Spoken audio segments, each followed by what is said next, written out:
Bonjour les filles, donc aujourd'hui nous faisons le cours sur la communication. C'est un cours qui va être très important pour votre activité professionnelle. Pourquoi? Parce qu'une mauvaise communication peut engendrer une mauvaise compréhension qui peut être à l'origine de fautes professionnelles, ce qui n'est pas forcément adapté. Donc la communication c'est quoi? La communication c'est un échange avec au minimum deux personnes. Pourquoi deux? Parce que si on est tout seul on fait un monologue et on n'est plus dans une forme de communication.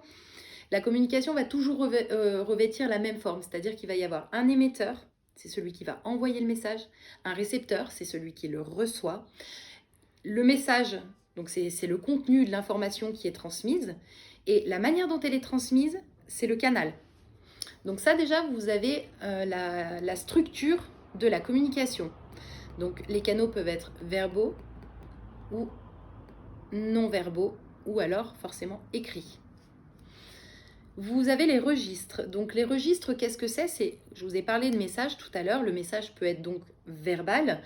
Donc ça va, on parle. Et lorsqu'on parle, on peut utiliser différents registres, c'est-à-dire différentes manières de parler.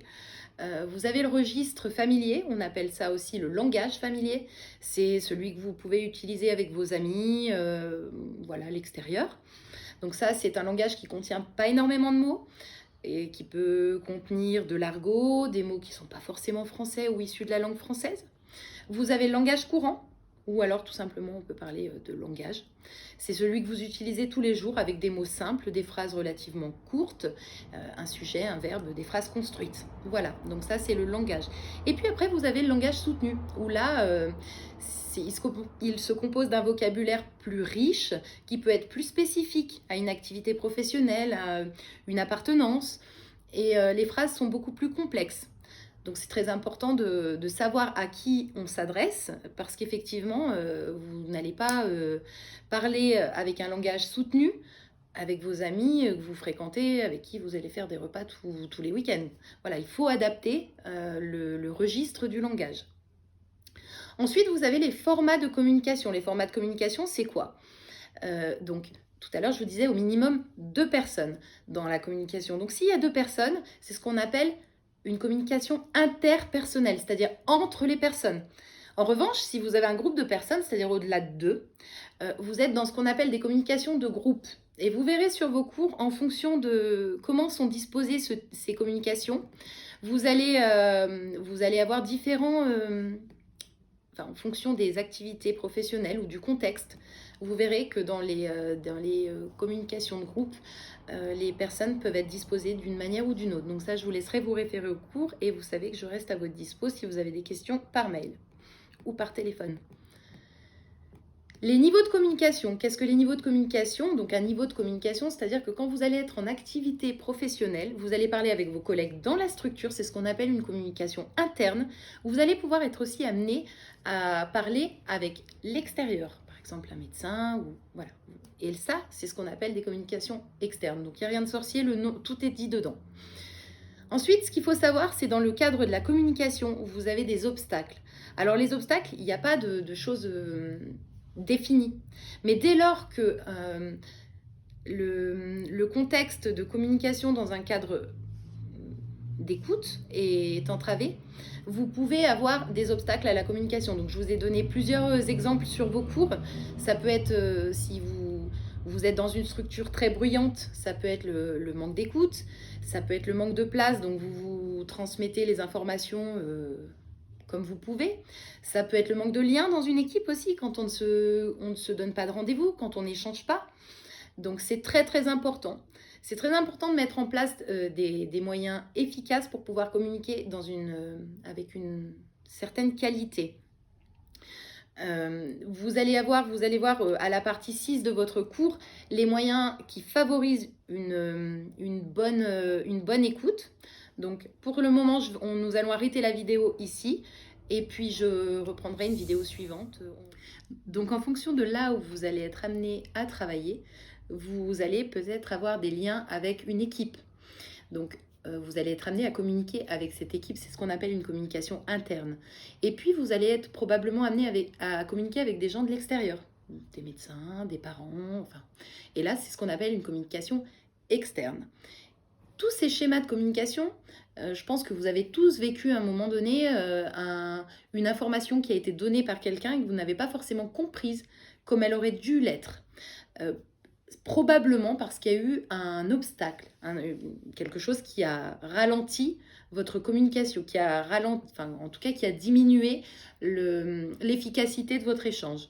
Et ces choses peuvent être liées à une ambiance qui a du bruit, au fait que la personne en face n'écoute pas, par un manque de lien dans l'équipe, si vous ne créez pas de réunion, si les informations sont données au détour d'un couloir. Donc c'est très très important d'avoir une communication de qualité.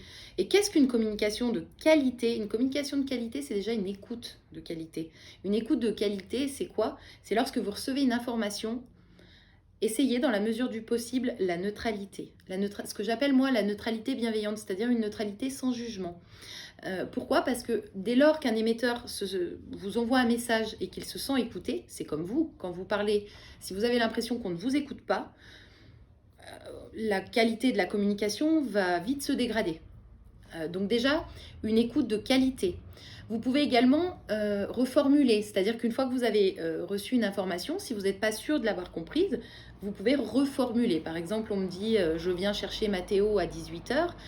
Donc si j'ai bien compris, vous venez rechercher Mathéo à 18h. Voilà. Donc là, c'est très très basique, mais la reformulation est très importante dans la communication. Voilà, j'espère vous avoir donné quand même des petites bases sur cette première partie. Je vous laisserai suivre la vidéo suivante sur communication et transmission, où là on rentrera plus dans le cœur de votre activité. Donc nous voilà pour la deuxième partie du cours de communication, donc communication et transmission. Donc qu'est-ce que la transmission? C'est le passage d'une information au sein d'une équipe. Donc par exemple, s'il y a une équipe qui travaille le matin, une équipe qui travaille l'après-midi, pour que l'équipe du matin puisse transmettre à l'équipe de l'après-midi, il y a ce qu'on appelle des transmissions. Et pour plein d'autres raisons aussi, parce que parfois le personnel ne se croise pas forcément pour se donner toutes les infos en même temps. Enfin bon, il y a plein de raisons bien valables pour qu'il y ait des transmissions au sein d'une équipe. Donc lorsque vous faites des transmissions, ce qui doit être primordial, c'est déjà le fait que les messages doivent être triés. C'est pas utile d'amener une flopée d'informations qui vont pas avoir lieu d'être là et qui vont encombrer la conversation alors qu'il y a peut-être des messages plus importants et les personnes ne retiennent pas tout. Donc ils retiennent certains par bride. Donc si vous donnez beaucoup d'informations, sachez qu'il y aura beaucoup de fuites. Donc gardez l'essentiel sur les transmissions. Avec un vocabulaire adapté, donc les trucs, les machins, les bidules et les on oublie. Si vous travaillez dans le domaine de la petite enfance, vous utiliserez le vocabulaire qui est en lien avec la petite enfance. Et ça me paraît normal, sinon on ne vous l'apprendrait pas. Ce message doit être simple, rapide et compréhensible aussi. Si vous voyez en face que les personnes n'ont pas l'air de comprendre ce que vous voulez leur passer comme info, essayez de reformuler, essayez d'adapter votre communication. C'est très important qu'en face, les personnes reçoivent le bon message. Donc les transmissions peuvent se faire de deux manières, c'est-à-dire de manière écrite ou de manière orale. Ce qu'il faut savoir, c'est que la manière écrite, c'est une manière qu'on dit formelle, c'est-à-dire que c'est officiel. Vous avez écrit, vous avez signé, vous êtes engagé. Ça prouve que vous avez effectué tel ou tel soin. Donc déjà, c'est bien, puisque c'est sur un plan juridique, ça vous couvre. Ces messages doivent être neutres, ça j'insiste là-dessus. Vous ne devez en aucun cas écrire des appréciations personnelles ou des choses qui sont du ressort perso. Ça, c'est vraiment une neutralité. À l'oral, vous devez toujours être neutre, bien entendu. Par contre, là où j'insiste, c'est que ce n'est pas formel. C'est-à-dire que c'est l'oral, dans les transmissions, vous devez bien comprendre que c'est ce qui va venir renforcer l'écrit. Donc, c'est-à-dire que ça peut être des conseils en plus, des infos en plus que vous jugez nécessaires à donner à votre collègue, mais qui n'a pas nécessité d'apparaître sur le document de transmission. Donc, le document de transmission, c'est quoi? C'est le support sur lequel vont être mises les informations. Donc, ça peut être un cahier de liaison, ça peut être une fiche de transmission, il peut y avoir des échanges par mail. Donc là, sur les échanges par mail, je vous mettrai bien en garde quand même avec le RGPD qui impose enfin qui interdit même l'échange de mails comportant des infos personnelles de patients ou d'enfants. Voilà. Vous devez passer par une messagerie bien particulière pour pouvoir échanger ce genre d'infos. Donc ça, je le précise parce que c'est quand même à savoir.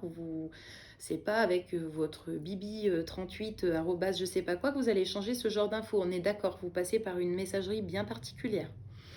Donc sur un plan juridique, bon, donc comme je vous disais, l'écrit est une preuve, donc c'est essentiel que vous remplissiez ces documents de transmission et que vous les signiez. Donc ensuite, en ce qui concerne la communication et toutes ces transmissions, vous allez être amené à recevoir des messages très personnels, avec des infos qui sont de l'ordre du personnel des enfants que vous allez avoir à votre charge.